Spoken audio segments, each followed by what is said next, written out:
नमस्कार, कैसे हैं आप सभी लोग। मैं ऋतु राठौर न्यूमरोलॉजी की दुनिया में आपका स्वागत करती हूँ। आज की ये वीडियो विशेष रूप से मैंने स्टूडेंट्स के लिए बनाई है क्योंकि एग्जाम टाइम चल रहा है तो उनको काफी हेल्प हो जाएगी इस वीडियो के थ्रू। तो इस वीडियो को सेव जरूर कर लीजिएगा। इसके अंदर मैं कुछ स्टेप्स बताने वाली हूँ स्वर विज्ञान के, जिसके अकॉर्डिंग अगर आप अपनी लर्निंग करते हैं तो आप बेटर रिजल्ट जो है वो पा पाएंगे। अब करना कैसे है, देखिए दिन की शुरुआत से ही शुरू करेंगे।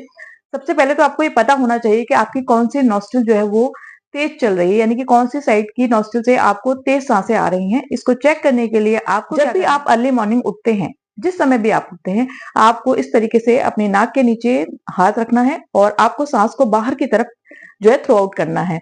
तो अगर आपके राइट हैंड पर आपकी सांस ज्यादा तेज गति से आती है, स्पीड ज्यादा होती है और पावर ज्यादा होती है, तो समझ जाइएगा कि आपकी राइट नॉस्ट्रिल एक्टिव है। ये कैमरा में आपको शायद उल्टा दिख रहा होगा, लेकिन आप अपने साइड से देखिएगा। और अगर आपके लेफ्ट साइड पे सांसें तेज आती हैं तो इसका मतलब है आपकी लेफ्ट साइड की नॉस्ट्रिल एक्टिव होती है, यानी कि ईड़ा नाड़ी आपकी एक्टिव है। तो जो भी स्वर आपका एक्टिव होता है उसी स्वर को अंदर की तरफ इनहेल करते हुए आपको वही पैर जो है वो जमीन पे नीचे रखना है। यानी कि अगर आपका लेफ्ट स्वर चल रहा है तो आपको उल्टा पैर जो है वो जमीन पे रखना है, सांस को खींचते हुए उल्टा पैर आपको जमीन पे रखना है।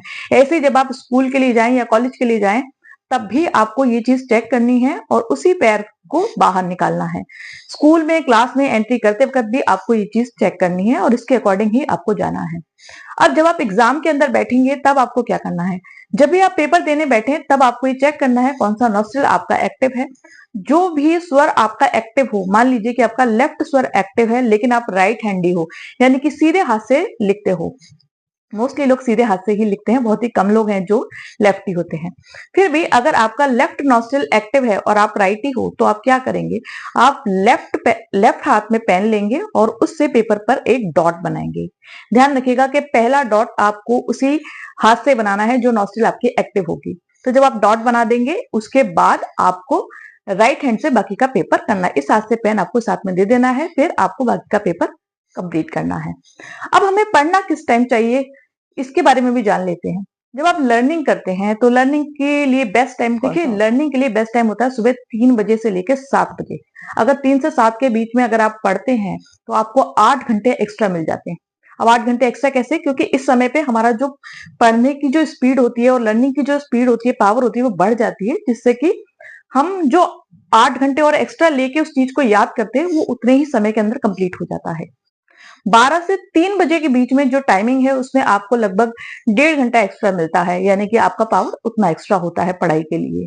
लेकिन 6 से 7 बजे के बीच में आपको नहीं पढ़ना है, क्योंकि इस टाइम पर हमारी सुषुम्ना नाड़ी चल रही होती है और इस समय पर अगर हम कुछ भी काम करते हैं तो वो सफल नहीं होता है, या मतलब हमें लर्न नहीं होता, ज्यादा अच्छे से कुछ नहीं हो पाता है।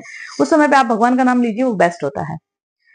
इसके बाद आपको जो भी सब्जेक्ट पढ़ना है तो आपको कौन सी नाड़ी में कौन सा सब्जेक्ट जो है वो आपको पढ़ना चाहिए, जिससे कि वो बेहतर तरीके से आप हो सके।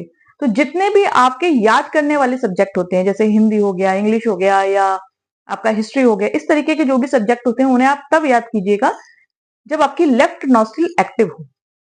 और जितना भी आपका ब्रेन वाले सब्जेक्ट होते हैं जिनमें ब्रेन आपका यूज होता है, जैसे मैथ्स हो गया, तो उसे आप जब आपकी राइट नॉस्ट्रिल एक्टिव हो, यानी सूर्य नाड़ी आपकी चल रही हो, उस समय पर आपको इसको लर्न करने के लिए बैठना है। आप अच्छे से सवाल को सॉल्व भी कर पाएंगे और अंडरस्टूड भी कर पाएंगे। तो अगर इस तरीके से आप पढ़ाई करते हैं तो बिलीव मी, इस साल का रिजल्ट आपका पहले साल से और ज्यादा बढ़िया आएगा। ये ट्राइड एंड टेस्टेड है, आप इसे करके देखिएगा। और ये मैं नहीं कह रही हूँ, ये शिव सरोदे की बुक के अंदर लिखा हुआ है। आप चाहें तो नेट पर जाके इसको रीड कर सकते हैं। इस वीडियो को सेव कर लीजिए, क्योंकि इसमें मैंने बहुत कुछ बताया है जो आपको याद नहीं रहने वाला है, तो इसलिए इसे सेव कर लीजिए। मैं मिलूंगी आपसे नेक्स्ट वीडियो में, तब तक के लिए आप अपनी पढ़ाई पे पूरा ध्यान दीजिए और अपना ध्यान रखिएगा। धन्यवाद।